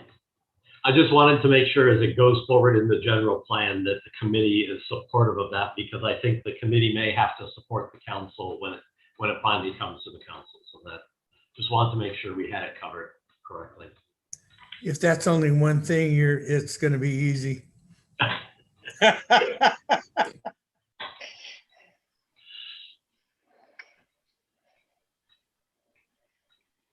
Okay, 3.15, plan and implement intelligent transportation system strategies within the town's high demand travel corridors and support efforts to deploy ITS strategies on a regional level. So this was actually a new policy that was added. And make a note, we need to define ITS in the glossary, Mario.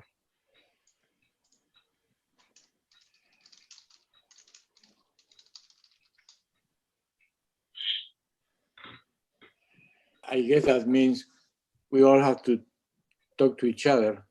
That's what it means? I'm trying to put it together. So the ITS is basically things like signal coordination or monitoring traffic levels with cameras and updating your signal timing based on up-to-date info. Having maybe sensors that change your signal timing for various parts of the day, or maybe it senses, a really heavy movement because school's coming out or something, and it adjust the signal timing accordingly. So basically just kind of smart technology that helps traffic flow. No problem. Thor, go ahead. I'd like to see us also work with some of the surrounding jurisdictions on implementing signal timing and interconnect systems, cameras, et cetera, on traffic signals. So that we only have control within the town's limits, of course, but we should be working with the surrounding, et cetera, on signal timing and interconnect strategies and cameras, et cetera. Absolutely right. We're currently doing that. Like with the Costco project, there is signal synchronization from Taylor all the way through that whole area. So that's something we are getting MOUs with on those. Yeah, I think coordination generally falls under a general ITS category. So I think this policy helps cover that as well.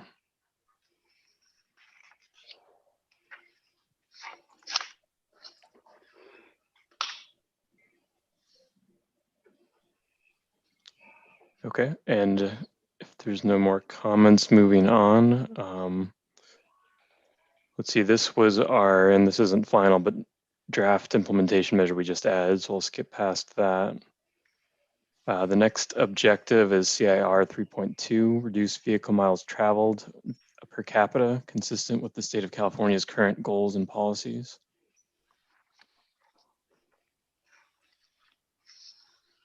Being consistent, you probably remove the word current, Mario, just, we did that previously.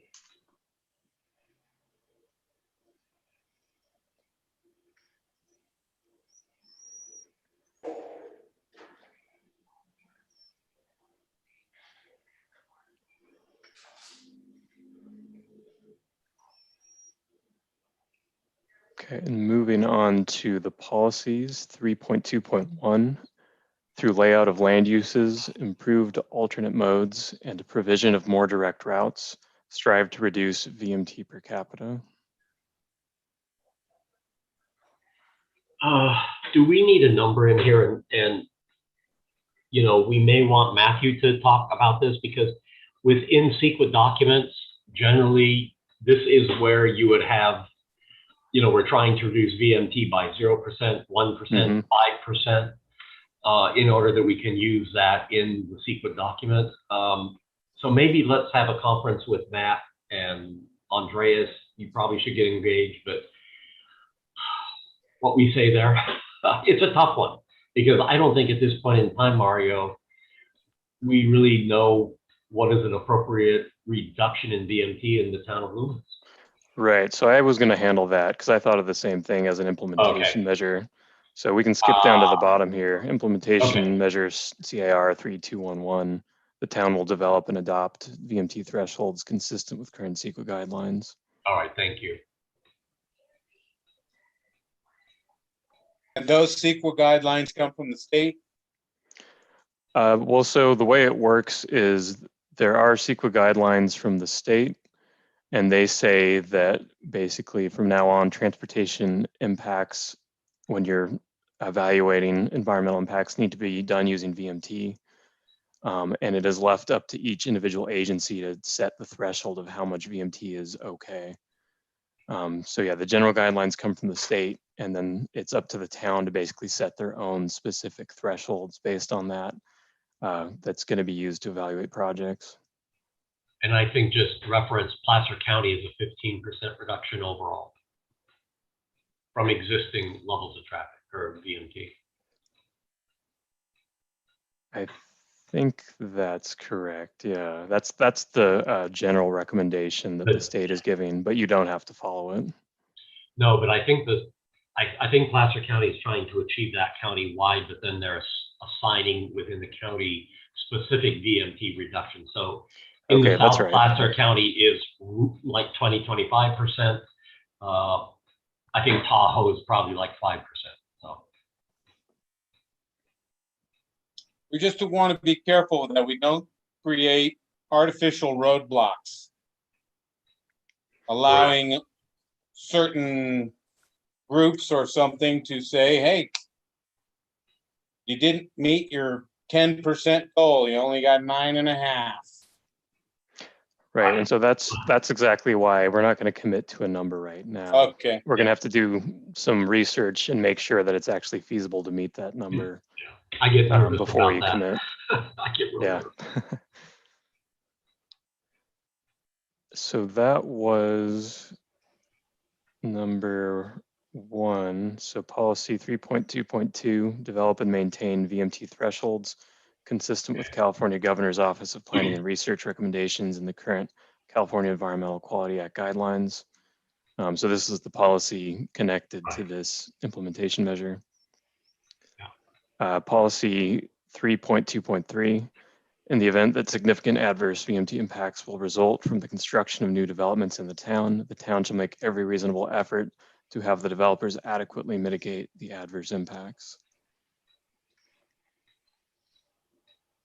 So this was based off of the similar LOS policy. And since VMT is now the CEQA impact category, we have a similar policy for that we added.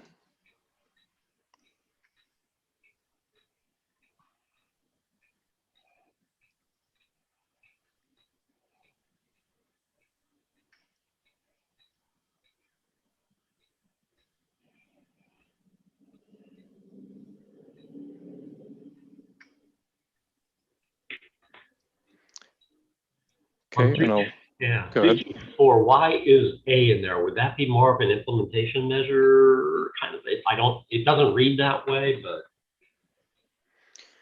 Oh, yeah, and I'll read that policy now. So 3.2.4, the town shall make every reasonable effort to have the developers of a new development project fund, implement, operate, and or participate in travel demand management programs. And then the subheader A there, consider travel demand management programs that increase the average occupancy of vehicles and divert automobile trips to transit, walking, and biking. I guess that was intended to be like a policy guidance or I guess just guidance on what types of TDM strategies should be considered. But yeah, we can definitely move that around or change it if it needs to be. So actually, then you use an acronym just now, TDM. Do we need to use that and then define it? And then that could. Good point. Yeah. Sorry about that. Let me put that here. Thank you. I assume all of these acronyms that we're using and defining in here, we're also going to replicate in the glossary. Absolutely. And the glossary is the official glossary of the entire general plan. So we have a statement at the beginning of this whole section, but the glossary is where you go for the official definition. So Andreas, if there's a lawsuit and they claim they want to use this definition in here, you're going to say, no, we're going to the glossary. I'm adding notes of what to add to the glossary. Thank you, Christy. So a note to the committee, the glossary is in volume 2. It's the first chapter, and it's really important to read that. We have taken all of the definitions out of the zoning code, the general plan, the subdivision code, and placed them into the glossary. So there is one place. The reason is, in doing project review, the town had this issue and other communities have had the issue where definitions are not the same of the same thing, and you get into a very difficult situation in trying to resolve that during project review. In 3.2.2, let's also add OPR after Office of Planning and Research, because I suspect that OPR is going to be mentioned more than once or twice throughout this whole document. True.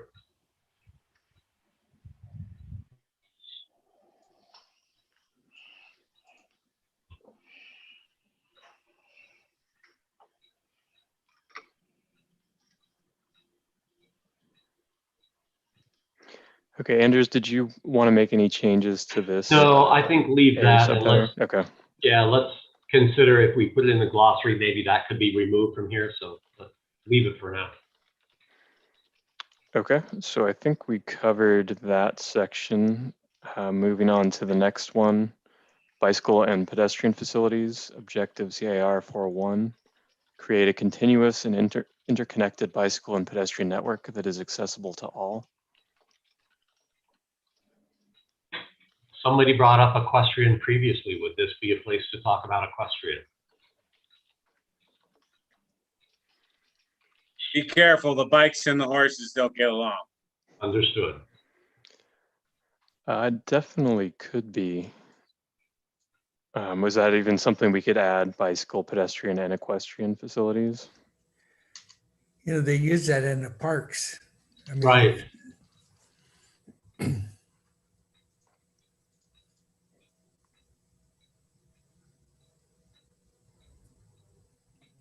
So is this where we would also include these scooter things? We're going to put them on the bike paths, or are we going to put them in the roadway? Well, this is specifically for infrastructure or facilities. So the scooters could be even their own category depending on how we want to handle it. Well, I'm looking at, we're creating an interconnected bicycle pedestrian network accessible to all. You're going to get some conflicts going between the rollerbladers, skateboarders, the bicyclists, the joggers, the list goes on. We can't provide for everyone. Actually, just walking and bicycling, this accident, people shout at each other there on the way. I don't think they should actually interconnect at all. Who rides this? Who are the walkers? You know, older people, younger people, who is biking, aggressive bikers, regular, just everything is a mix that can create. We need lawyers next to that road. I think they should be almost all separate, or kind of. Blades and bicycles in one area, walking in another, and horses in another.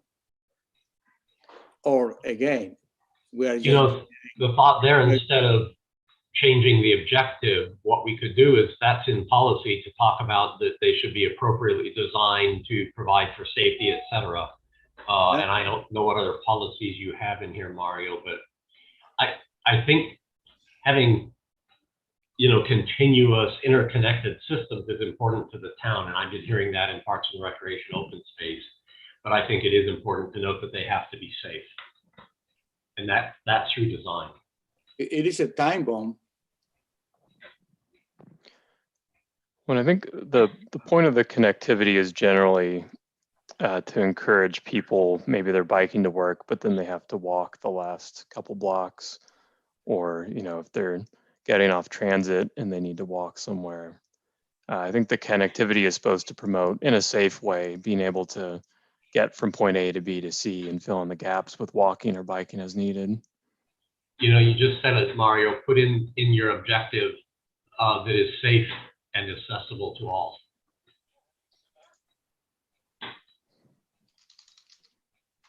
Yeah, I thought it would be like for miles, walking for 3, 4, 5 miles next to a bicycle and other kind of transportation.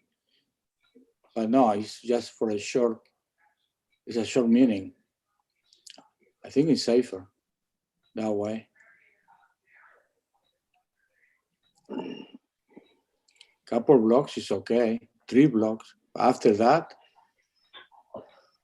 you're looking for trouble.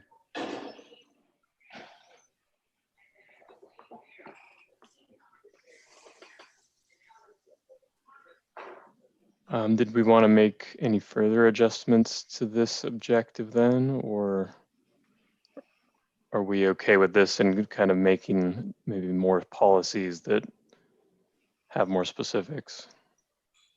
Or, I think I have a problem with the continuous and interconnected. sorry.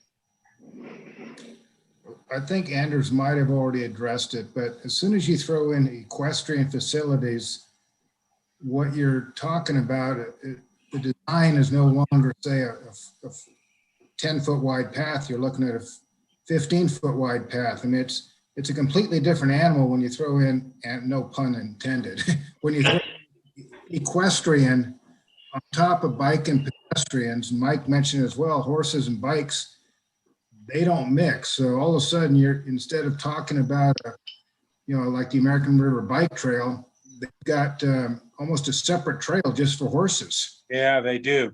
Yeah. And so it'd be hard to have that as a policy that when you're going to build a bike path, you're going to also build something to accommodate equestrians well. So if we want to do equestrians, should we just put that in its own section to make it a little bit simpler? I agree with that.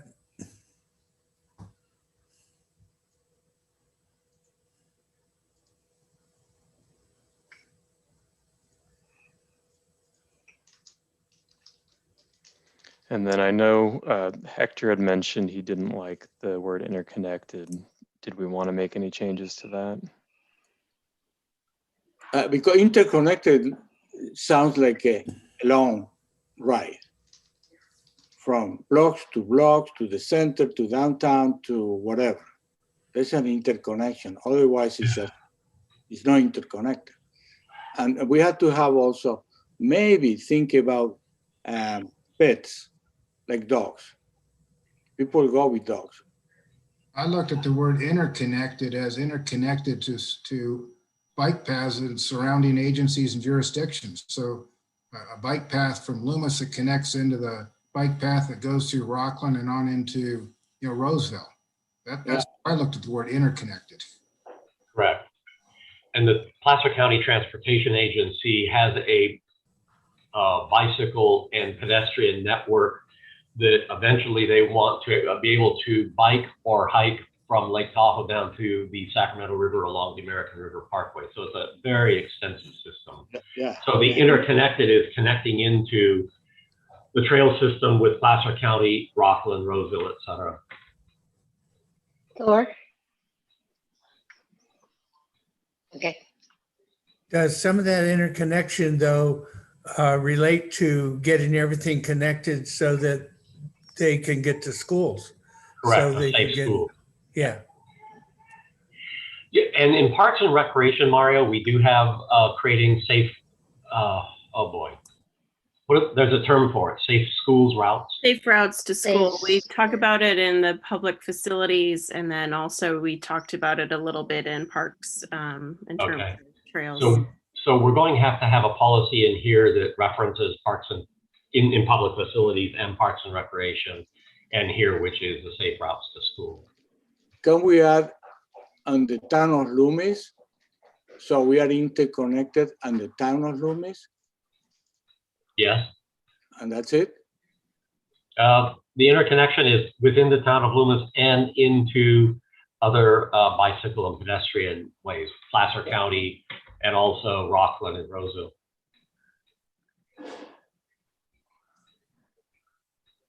Yeah, because the interconnected is the word that can create problems.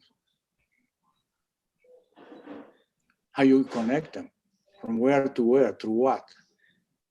In a safe manner, safe way, going through large arteries and at night, lighting. It's a big thing. It is. Big issue.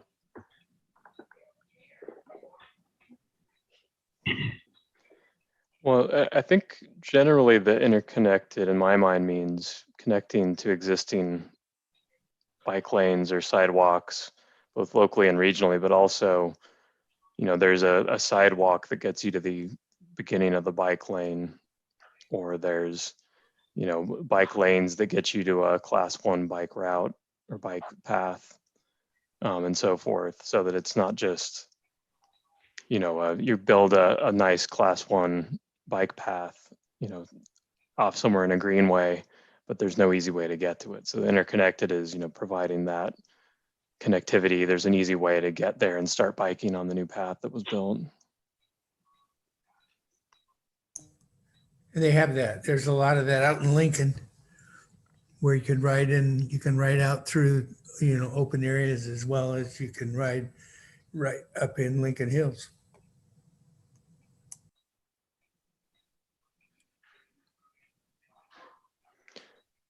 question of Brian and Mario. We're coming up on 2 hours, which is kind of the, how much more do you have to go on objectives and policies, Mario?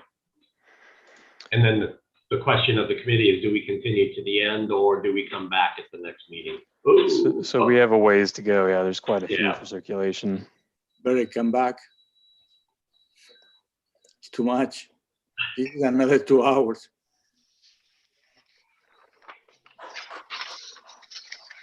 Yeah, I agree. Definitely come back. Or Since we're gonna, looks like we're gonna be picking this up at the next meeting, Mario, is it possible for you to email out a Word document of this this Word file so that people can review it prior to our next meeting? Yes, so I'm going to upload this exact file that we've been editing to the town website. I guess, have we been providing Word documents, Christy, or PDFs, or does it matter? Can we provide both? I think we upload the PDF, but if you want, you can easily just send me the Word file and I can create the PDF to put on there. Okay. And if the committee wants, we can send the Word document directly to them if they want to edit and make their comments along the way. Okay, so yeah, I can send you both, Mary Beth and Christy. I'll send you a Word doc and a PDF, and we put the PDF on the website, and then maybe email out the Word doc if they want to make edits directly in it. Yeah. I just, you know, from your standpoint, Mario, in updating this document, and edited, you know, if you get 10 versions of this Word document, that could be hard to edit. So true. I don't know. Your choice on that one. Typically, I would prefer written comments saying, you know, page 5, line X, you know, change it this way. Just from your standpoint, and actually editing this document might be easier. Good point. Yeah, I guess would the committee members be okay with just using the PDF and I guess either printing it out and writing on it or just redlining it in a PDF software? So how many pages is this? Right now it's 9 pages. This is 9 pages? Right. Okay, I can print 9 pages.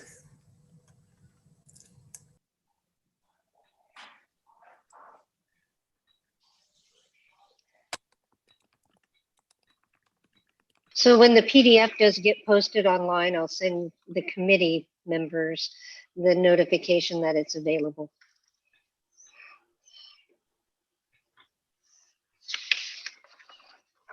Okay, so yeah, I'll send that after this, and then sounds like we can start up right where we left off at the next circulation meeting.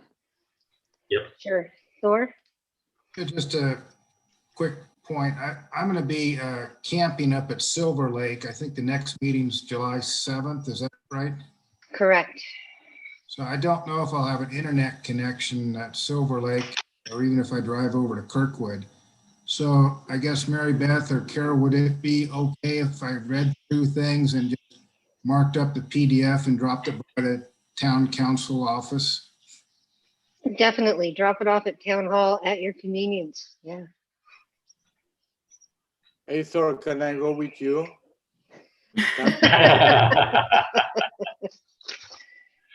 And you are very smart, so I can learn from you. Or that's one of my favorite places to go camp and fish. Yeah. Okay. Oh, Me too. yeah. Been going there since I was a little girl. Where do you stay at, Carol? At the campground, not on the lake side, but the other side, the east side. No, the west side campground. Oh, okay. We stay at Places. Oh, yes, I love that place as well. Okay. But no, there is no connection there. No internet at Silver Lake at all. You can climb to the top of a granite rock and maybe get a text through.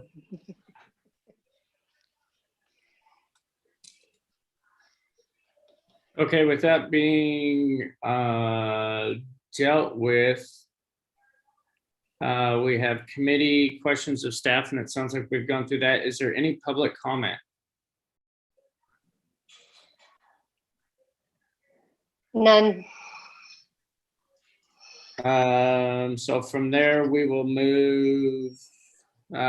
This is basically going to be a continuance, correct? Yeah. It is, but Mary Beth has a few updates for you. I do. Before we adjourn, the town is going to be hosting 2 public input events on the general plan draft documents, the elements. The first one will be on Tuesday, June 15th from 6 p.m. to 8 p.m. at the Blue Goose. The second event will be on Saturday, June 19th from 11 a.m. to 1 p.m. And our purpose here is to have the elements there for the public to view them and comment on them. We don't get a lot of activity in our committee meetings and stuff, so we want to educate the public on the work that the committee's been doing and kind of encourage their input, recommendations, edits, questions. So it'll be town staff, Anders, Christy, Carol, and I, in a 2-hour event that will be live streamed via YouTube. It's not a Zoom meeting. We really want to get people out of their elements and back into public participation. So tell your friends, and if any of you can attend, that would be great too. Little meet and greet with everybody. My other, I think that, what am I missing, Andy? The close of comment period. Oh, yeah. So based on where the committees are at this point, committee comments, like comments we receive up to June 30th, will still be provided to the committees as appropriate. After June 30th, we still receive comments, but they will get forwarded with your recommendation to the Planning Commission for their consideration. So we know these, in circulation will probably not wrap up soon, just because of all the other subcommittees and committees that feed into circulation. So if there are circulation comments, definitely those will continue to go to the committee until you're wrapped up. But after that portion, once your committee assignment is ended, then those comments will go forward with the recommendation from the committees to the Planning Commission and public hearing levels. After Planning Commission, any comments received will proceed to the council for their consideration with the Planning Commission's recommendation. So we're not discontinuing public comment at all. It will continue, but just in a different fashion. So the intent is that your committee, as soon as you get through the goals, objectives, implementation measures, the committee will be ended unless the council or Planning Commission have additional questions for you. The intent is to assemble all of these elements from the 17 committees into a single document that will go to the Planning Commission, and we're calling that the Committee Recommended General Plan Update. And the Planning Commission then will review, make recommendations, and then that is a document that will be circulated with the environmental impact report, and then it goes back to the Planning Commission for their action, which is a recommendation to the council, and then the council will pick it up. So there's a lengthy process still going on, but it's kind of where you are in the process. And we're hoping, I think we're going to be closing down 3 of the committees this month, that they've gone through all the goals, objectives, and policies. So the committees are being starting to be shut down as we get through this work.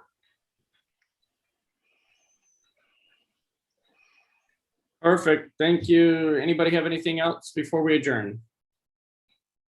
I want to thank you all. I think you've done a great job. The staff has really put this together, helped us put it together. I think it's going to be a good thing.